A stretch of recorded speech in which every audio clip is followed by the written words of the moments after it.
Anyway, talaga namang syempre, yan po ang kanilang packaging. Pero dito ka magtataka. Ito, matinding pagtataka ho ito. Matindi. Mantakin mo sa lahat po nangyari dito sa Cebu. Kailan lang dumalaw ang presidente? Oh. Ngayon is after 2 days or 1 day. Sabihin na natin 1 day.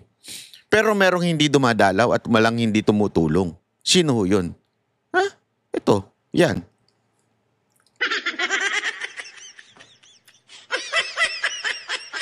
EDCA sites to be used for disaster relief.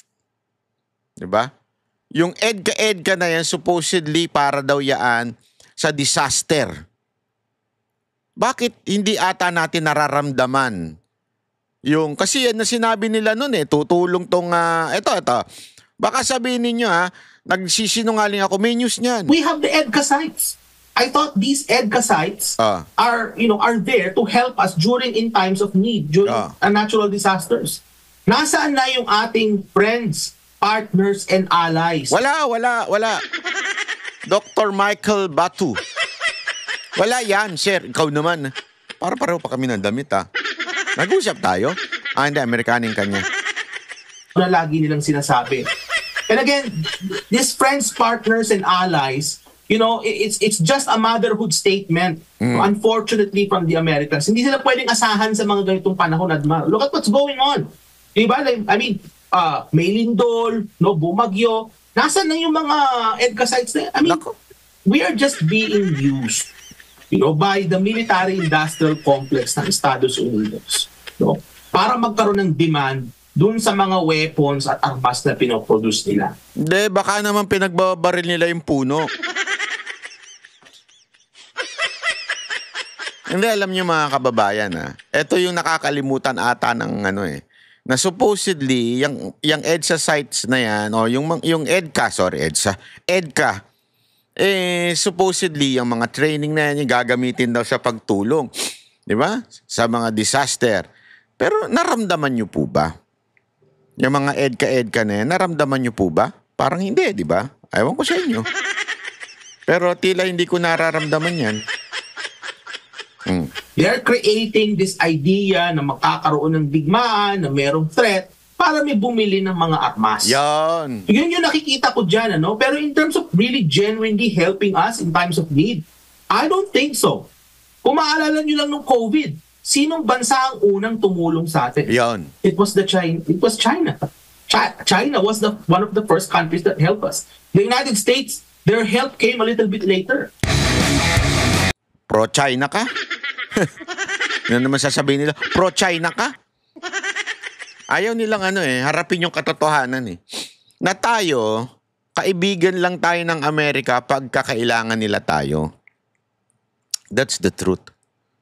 Sabi ko nga, hirap na hirap Subukan ninyo mag-apply ng visa sa Amerika at sa China. Kung saan ka mas pahihirapan. Diba? Pero brother tayo ng Amerika, Dito tayo po sa naging gawi nitong si President Bongbong Marcos Jr. doon po sa APEC, naging sentro din ito ng diskusyon sa social media yung kanyang pakikipagkamay kay President Xi Jinping. Ano ang nakikita mo rito, Doc, considering bago pa ang APEC, halos magkasunod kasi ito nagkaroon po ng ASEAN meeting or conference dyan po sa Malaysia, kung saan talagang binanatan, though hindi binanggit ang pangalan ng bansa, pero sa harap ni President Trump at ibang Chinese officials, ang pinatutungkulan doon ay itong China nga. Tapos doon, abay sumingit ng pakikipagkamay na kesyo para di daw ma-offend si President Xi Jinping. Nakita natin ito sa mga videos na kumakalat ngayon sa social media na nabigla. Pati yung foreign minister ata, nung lumapit at nakipagkamay. Ano nakikita mo dito po, Doc? Maganda siguro, Admar, kung maipakita natin sa screen, kung meron sana kayong stock footage yung brief 10-second interaction ni Pangulong Marcos Jr. at ni Chinese President Xi Jinping. Ano kung wala, okay lang. Pero describe natin yung nangyari. So, last day ng APEC yon, and then ini-hand over na kay Xi Jinping kasi sila yung chair, no, susunod. Nangyari, yan, nilapitan ni Marcos Jr. If you look closely at the Foreign Minister Wang Yi at the background, you see yung itsura ni Wang Yi, no, he looked very concerned. Kasi para bang, ano ito?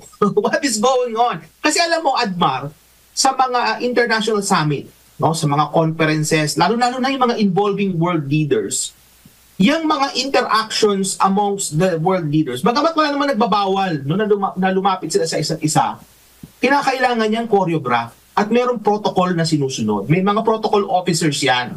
So halimbawa, kung kakamayan mo yung leader ng isang bansa, dapat yan, kino-coordinate yan beforehand.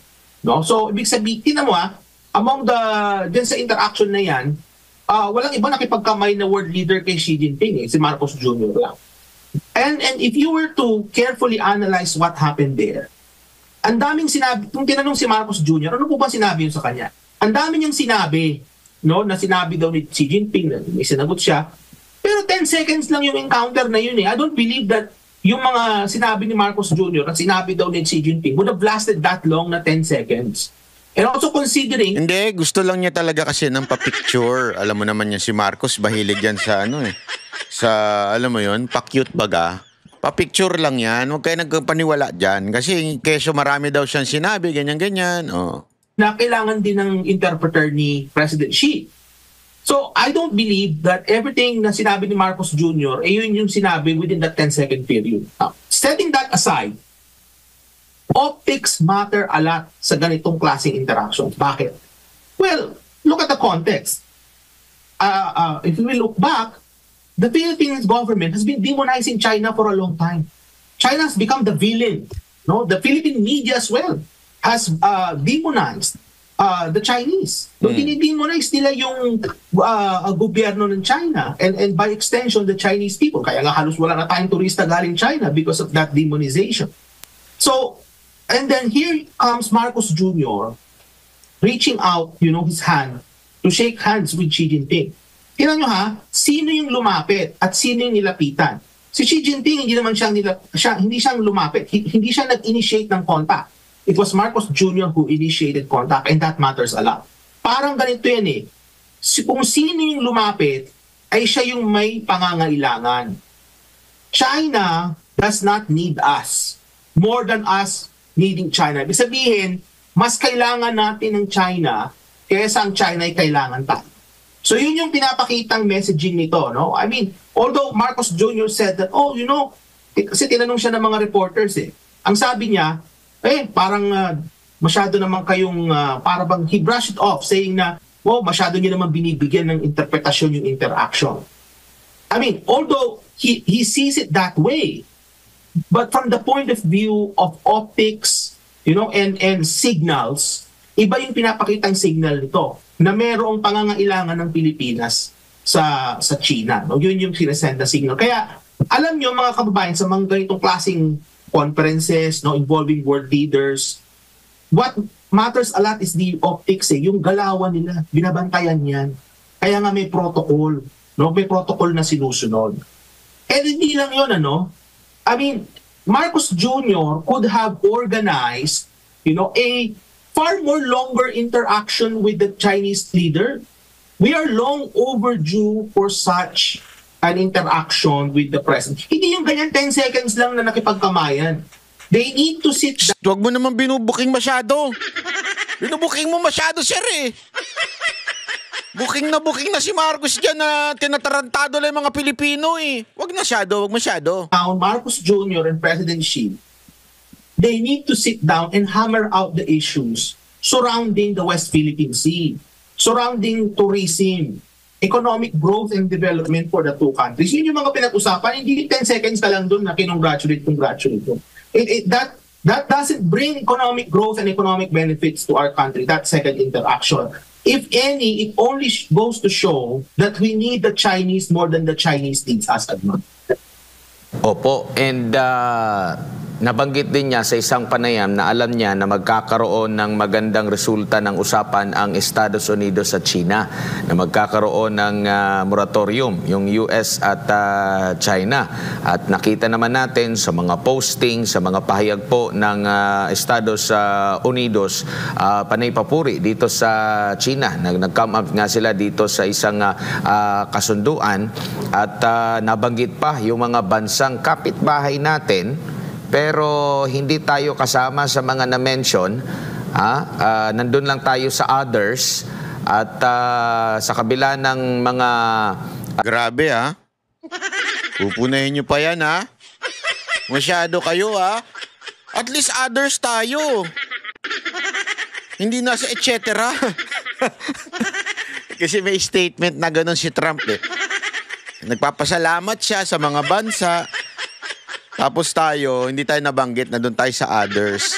Buti nga hindi et cetera. Ang pangit nun, di ba? Halimbawa, Thailand, China, and et cetera. Hayop yan. Anyway, ayan po ang ating balita ngayon. Kami ang boses ng masa, hindi natatakot. Katotohanan lang, di kami nalulunod. Walang bahid ng sismis, lahat ay totoo.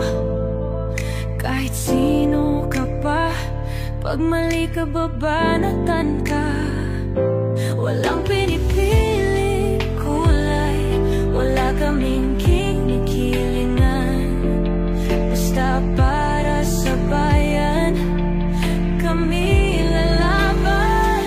Pagtama palakpakan, pag mali banatan. Di matitinag, di matatakot, para sa bayan tuloy ang sigaw. Sa harap ng kamera, walang halong takot. Mga baluktot, lahat kayo'y tutumba. Ang hustisya at totoo